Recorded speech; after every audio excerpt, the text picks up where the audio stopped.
आज भोटका पंचायत ठारे drainage division department रो एक 75 लाख टंका व्यय विनिमय रे एक नाଳର पुनरुद्धीकरण आज शुभ भित्तिप्रस्तर स्थापन करागला एवं या फल जहाँ आप देखुं दोफसली बहुत हुए अंचल आम परिवा चाष बहुत हुए एवं ये केनालटी हवा फल ड्रेनेजटी हवा फल चाषी मैंने 12 मास को पानी पाइपर एवं वर्षा जल बन्या जल निष्कासन सुविधा हम निश्चित भाव में यह हवा फल अनेक जन चाषी मैंने विशेष भाव उपकृत हे आज भित्तिप्रस्तर स्थापन कर मुझे अत्यंत खुशी ड्रेनेज डिपार्टमेंट को समय दिखाई से डिपार्टमेंट मध्य ही सारे समुदाय 75 लाख टंकार व्यय अटकल कराई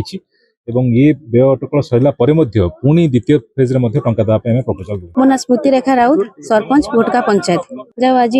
आमर एमएलए माध्यम आमर इनागुरेशन है ड्रेनेज कामटा जहाँ एटी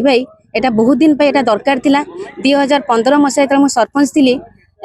से समय आम गोटे लेटर करूँ ड्रेनेज विभाग को जहाँ से कथा भी देते कथा रखिले सांक्शन हो कमटा आज आसी जहाँ द्वारा कि एठी बहुत चाषी माने बहुत समस्या सम्मुखीन होते ए कामटा मुझे आशा करुँचे कामटा निश्चित चाषी माने बहुत उपकृत हेबे।